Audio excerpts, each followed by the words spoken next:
तो देखिए बेटा एक्सरसाइज 10.2 में क्वेश्चन नंबर फर्स्ट है, compute the magnitude of the following vectors. ठीक है, तो इन वेक्टर्स का हमें मैग्नीट्यूड निकालना है। तो सबसे पहले आप समझिए कि वेक्टर्स का मैग्नीट्यूड कैसे निकालते हैं। मान लीजिए कोई भी वेक्टर हमें दिया हुआ है यहाँ पर, ठीक है, वेक्टर गिवन है, vector A is equal to X I plus Y J plus Z के। ठीक है, ये हमें वेक्टर गिवन है बेटा, इसका मॉडुलस निकालना है हमें, ठीक है, या मैग्नीट्यूड निकालना है। तो उसे हम लिखेंगे मॉड ऑफ ए।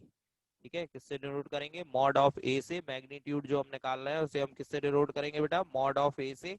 ठीक है, mod of A is equal to under root में x square plus y square plus z square. ठीक है, तो मैग्नीट्यूड कैसे निकलेगा बेटा? Mod A is equal to under root i के कोफिशिएंट का स्क्वायर यानी एक्स स्क्वायर प्लस जे के कोफिशिएंट का स्क्वायर यानी वाई स्क्वायर प्लस के कोफिशिएंट का स्क्वायर यानी जेड स्क्वायर। ठीक है, तो अब देखिए यहाँ पर इस पे अप्लाई कीजिए। ये देखिए मॉड ए निकालते हैं यहाँ पर, तो कितना हो जाएगा? अंडर रूट में ये देखिए एक्स कितना है यहाँ पर, ये देखो आई के साथ कुछ नहीं लिखा तो वन मानेंगे, तो वन का स्क्वायर, ठीक है, प्लस जे के साथ भी वन होगा, वन का स्क्वायर प्लस के साथ वन, वन का स्क्वायर। तो ये कितना हो गया बेटा? अंडर रूट में थ्री। ठीक है, तो वैल्यू क्या आ गई मॉड ऑफ ए की? Under root three. क्लियर? तो ये इसका मैग्नीट्यूड हो गया ए का। इसी तरह से बी का मैग्नीट्यूड निकालेंगे बेटा, तो mod B is equal to कितना होगा? अंडर रूट में आई का कोफिशिएंट टू, टू का स्क्वायर प्लस जे का कोफिशिएंट -7, -7 का स्क्वायर और के का कोफिशिएंट -3, -3 का स्क्वायर। ठीक है बेटा, तो इसको सॉल्व करते हैं। तो टू का स्क्वायर कितना होगा? 4, 7 का स्क्वायर 49 और 3 का स्क्वायर 9। ठीक है, इन सबको प्लस कर दें हम लोग, तो 49 में 9 प्लस किया तो 58 और 58 में 4 प्लस कर दिया तो बेटा 62। क्लियर? इसी तरीके से हम सी का मैग्नीट्यूड भी निकालेंगे। ठीक है, तो इसे आप लोग होमवर्क में नोट कर लीजिए, इसको आप लोग घर पे ट्राई कीजिएगा। ठीक है, सी का मैग्नीट्यूड भी इसी फॉर्मूले का यूज करके हमें निकालना है बेटा। क्लियर? चलिए इसके बाद नेक्स्ट क्वेश्चन नंबर सेकंड देखते हैं अब यहाँ पर। ठीक है, क्वेश्चन नंबर 2 देखो बेटा, क्वेश्चन नंबर 2 क्या दिया हुआ है आपको?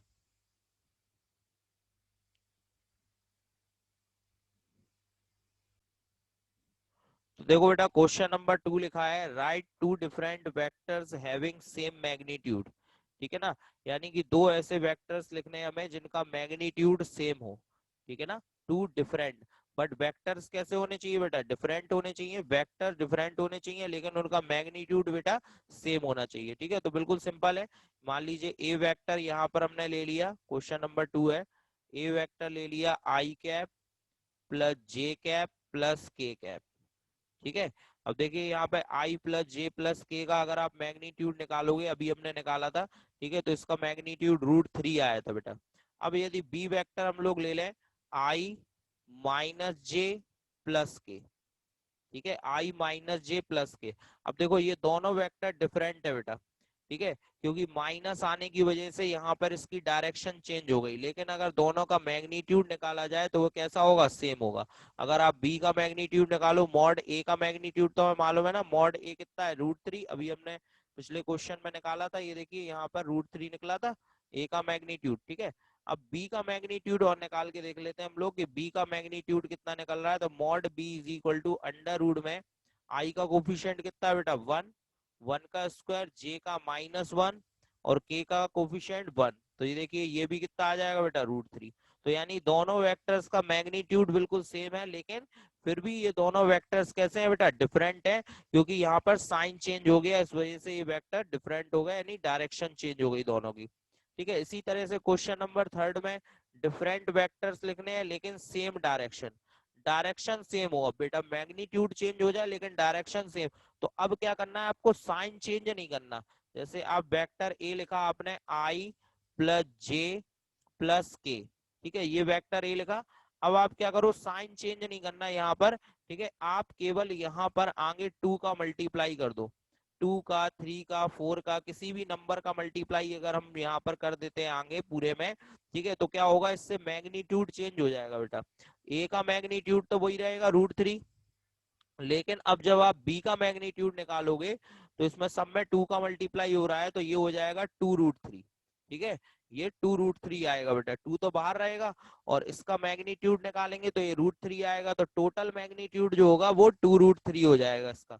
ठीक है, तो मैग्नीट्यूड देखो बेटा चेंज हो गया, लेकिन इनकी डायरेक्शन चेंज नहीं हुई, क्योंकि हमने यहाँ पे कोई भी साइन चेंज नहीं किया, इसलिए डायरेक्शन तो सेम रहेगी, लेकिन मैग्नीट्यूड यहाँ पर चेंज हो गया, इसलिए वेक्टर कैसे होगा यहाँ पर डिफरेंट, क्योंकि सेम वेक्टर होने के लिए मैग्नीट्यूड और डायरेक्शन दोनों सेम होनी चाहिए। अब पहले वाले केस में हमने क्या किया, डायरेक्शन से चेंज कर दी, मैग्नीट्यूड सेम रहने दिया। दूसरे वाले केस में हमने क्या किया कि मैग्नीट्यूड चेंज कर दिया और डायरेक्शन सेम रहने दी बेटा। क्लियर। चलिए नेक्स्ट क्वेश्चन देखते हैं।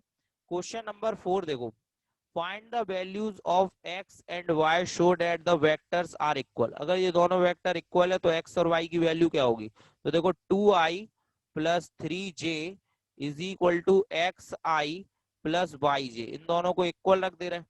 ठीक है, इक्वल रख के इनके जो कोफिशिएंट है उन्हें कंपेयर करा लो। जैसे देखो यहाँ पे i का कोफिशिएंट कितना है x, और यहाँ i का कोफिशिएंट कितना है 2, तो x इज इक्वल टू हो जाएगा बेटा 2। ठीक है, x इज इक्वल टू 2 आ गया, क्योंकि यहाँ पर i का कोफिशिएंट x है और यहाँ i का कोफिशिएंट 2 है, तो x इज इक्वल टू 2। इसी तरह यहाँ पे j का कोफिशिएंट y है और यहाँ j का कोफिशिएंट 3 है, तो y इज इक्वल टू कितना हो जाएगा बेटा 3। ठीक है, y is equal to 3। Clear. j का कोफिशिएंट यहाँ पर y है और यहाँ पर j का कोफिशिएंट 3 है, तो y इज इक्वल टू कितना हो गया 3। तो x इज इक्वल टू 2 और y इज इक्वल टू 3, ये दो वैल्यू आ गई यहाँ पर। चलिए नेक्स्ट है, find the scalar and vector component of vector with initial line, initial point 21 and terminate point -57। यानी बेटा कोई एक लाइन है, ठीक है, इस लाइन का जो इनिशियल पॉइंट है बेटा, इनिशियल पॉइंट है 2,1, और जो फाइनल या टर्मिनेटल पॉइंट है वो है यहाँ पे -5,7। ये दो पॉइंट हमें यहाँ पर गिवन है। ठीक है, हमें इस लाइन के स्केलर और वेक्टर कंपोनेंट्स बताने हैं। ठीक है, तो कैसे निकालेंगे इस लाइन के स्केलर और वेक्टर कंपोनेंट, तो देखो बेटा सबसे पहले ए, ठीक है ना, ए जो पॉइंट है इसका पोजीशन वेक्टर क्या होगा बेटा, तो ओ ए इज इक्वल टू इसका पोजीशन वेक्टर हो जाएगा बेटा, ये हो जाएगा 2i, ठीक है, और प्लस 1j, है ना बेटा। ये पोजीशन वेक्टर बनाना हमने बताया था, x के साथ i आता है और y के साथ j और z के साथ k।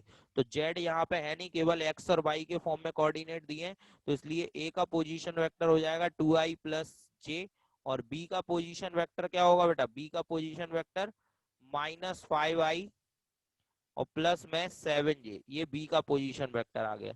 अब अगर हमें ए बी का पोजीशन वेक्टर निकालना है बेटा, तो ए बी, ए से बी तक का वेक्टर होगा ओ बी माइनस ओ ए।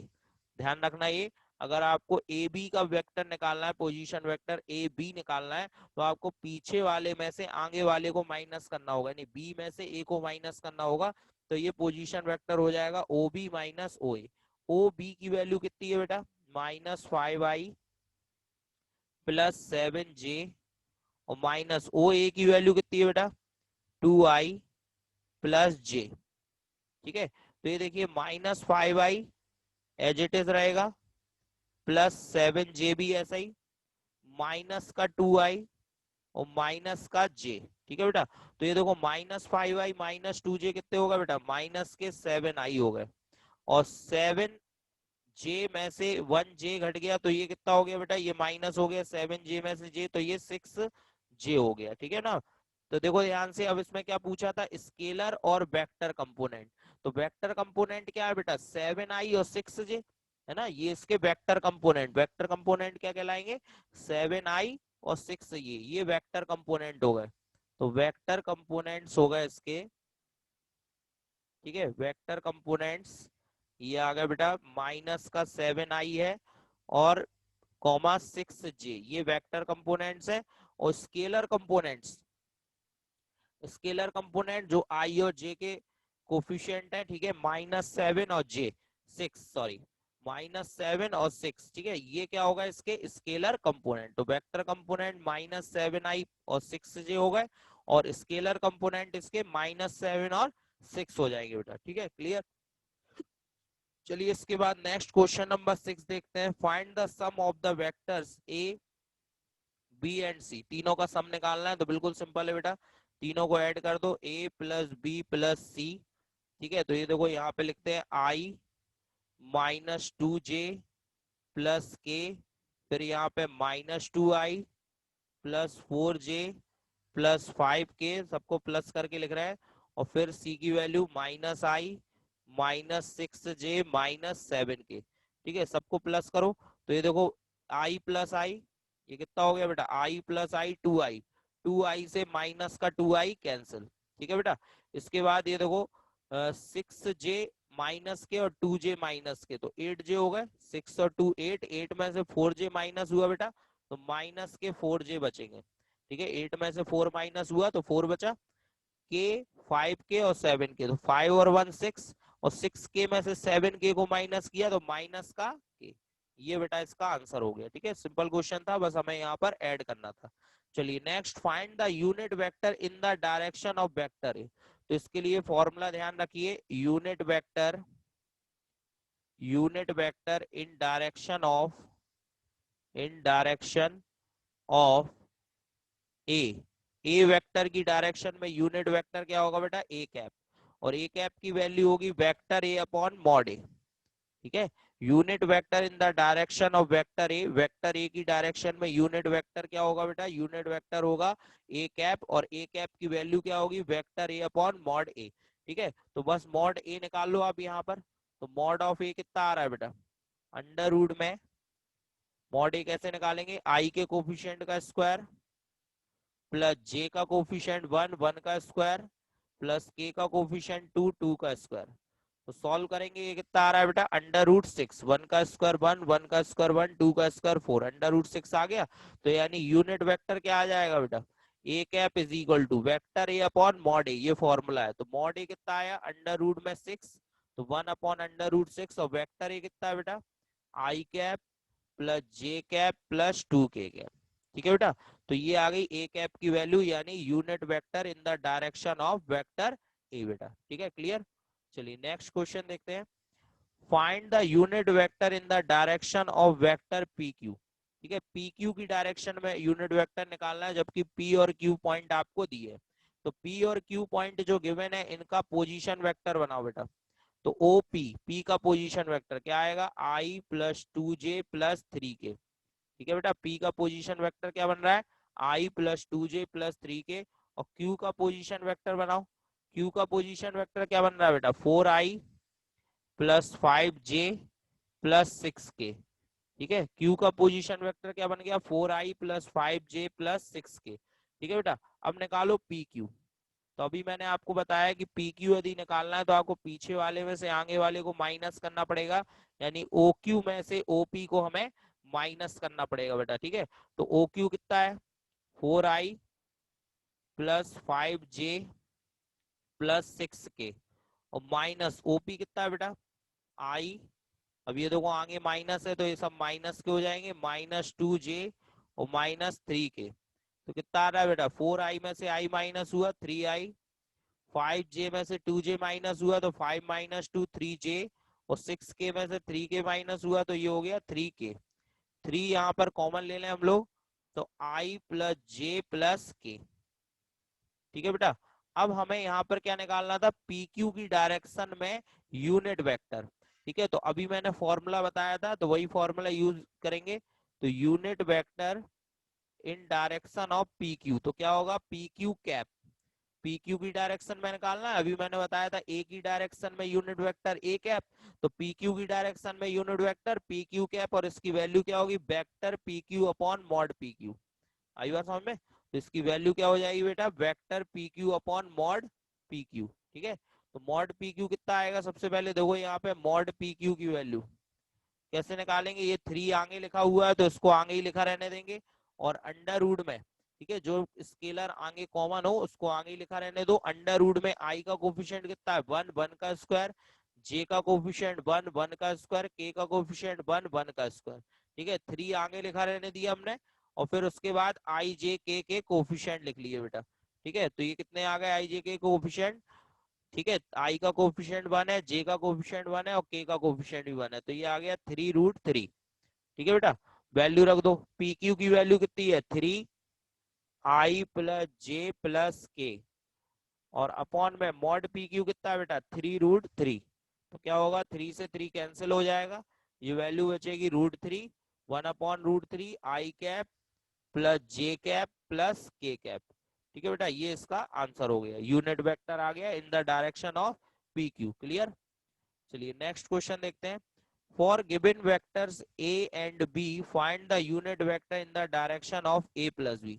अब हमें ए प्लस बी की डायरेक्शन में यूनिट वेक्टर निकालना है, तो पहले हम ए प्लस बी निकाल लेंगे बेटा। पहले हम ए प्लस बी निकाल लेते हैं, यानी ए और बी को ऐड कर दें, है ना। तो कितना होगा 2i माइनस जे प्लस 2k और माइनस आई प्लस जे और माइनस के। ठीक है बेटा, तो 2i में से i माइनस हुआ, i बचा, माइनस जे प्लस जे 0 हो गया और 2k में से k जाएगा तो बेटा k बचेगा। ठीक है, ये तो a प्लस बी आ गया। अब इसका मॉडुलस निकाल लो, क्योंकि हमें यूनिट वेक्टर चाहिए। तो mod of a plus B कितना आएगा, तो i का कोफिशिएंट 1 1 का स्क्वायर, j का कोफिशिएंट 0 होगा, 0 का स्क्वायर, k का कोफिशिएंट 1 1 का स्क्वायर, तो √2 आ गई बेटा मॉड a प्लस बी की वैल्यू। तो now unit vector in direction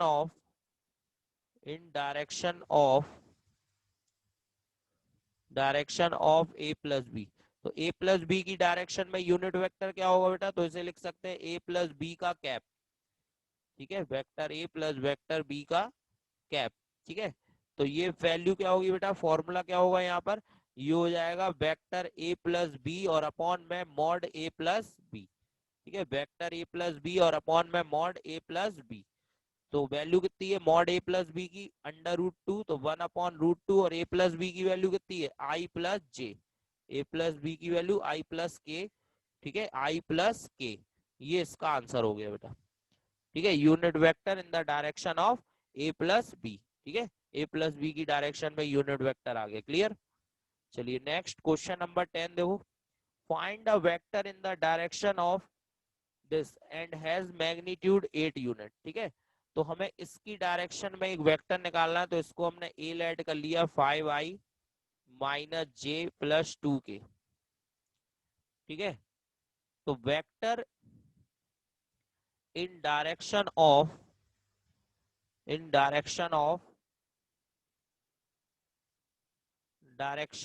ए। ठीक है, ए की डायरेक्शन में वेक्टर निकालना है जिसका मैग्नीट्यूड कितना है 8 यूनिट, तो इसे लिखेंगे 8a कैप। आया समझ बेटा। अगर मैग्नीट्यूड आपको दिया हुआ है, ठीक है, ए की डायरेक्शन में वेक्टर ए कैप होगा।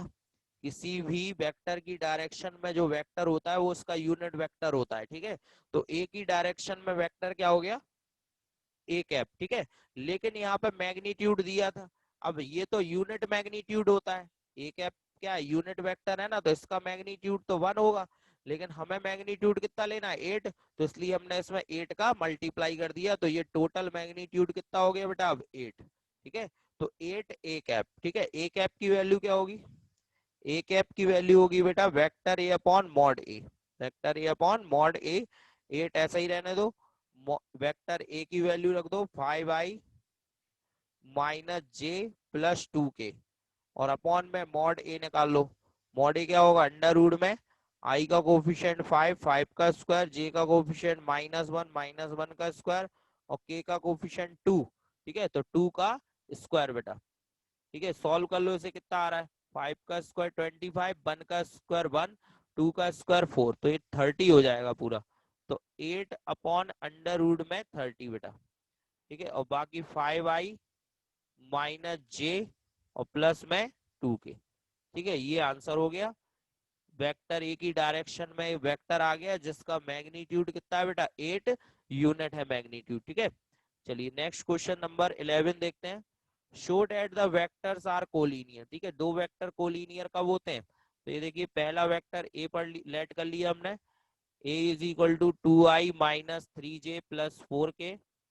ठीक है, इसके बाद दूसरे वेक्टर को बी लेट कर लेते हैं, b is equal to -4i plus 6j और माइनस के 8k। ठीक है, अब यहाँ पे दोनों वेक्टर कोलिनियर है, ये हम कैसे प्रूव करेंगे, कोलिनियर का मतलब होता है एक ही लाइन में। ठीक है, तो ये ध्यान दो a अपॉन बी निकालेंगे बेटा, a अपॉन बी। ठीक है, तो a की वैल्यू क्या है 2i minus 3j plus 4k। ठीक है, अपॉन में b की वैल्यू कितनी है -4i प्लस 6j और माइनस 8k। अब अगर नीचे से माइनस का 2 कॉमन ले लिया जाए, नीचे वाले वेक्टर में क्या कॉमन आ रहा है बेटा, माइनस का 2 कॉमन आ रहा है, तो नीचे वाले वेक्टर में आप माइनस का 2 कॉमन ले लो, -2 कॉमन, ये 2 2 जा 4, ठीक है, और माइनस का 2 3 जा 6 और प्लस का 2 4 जा 8। ठीक है, तो आप देख रहे हैं अब ये दोनों वैल्यू इक्वल दिख रही हैं। ठीक है, तो ये दोनों कैंसिल हो जाएंगे, 2i minus 3j plus 4k से 2i minus 3j plus 4k cancel. तो वैल्यू क्या बची बेटा यहाँ पे, माइनस का 1/2। तो vector A upon vector B is equal to आ गया -1/2। तो vector A is equal to हो जाएगा माइनस का 1/2 वेक्टर बी, ये हो जाएगा। अब ये कोई वैल्यू है, ठीक है, इसको अगर हम लैम्डा पढ़ लें तो A is equal to lambda B हो जाएगा, A is equal to lambda B, जहां लैम्डा कोई भी वैल्यू है और यहाँ लैम्डा की वैल्यू कितनी है, -1/2। तो hence these vectors are collinear, क्योंकि ये कोलिनियर की कंडीशन होती है। If two vectors A and B are collinear then A is equal to lambda B. ठीक है बेटा, तो ये इसकी कंडीशन हो गई। क्लियर, समझ में आ गया सबको।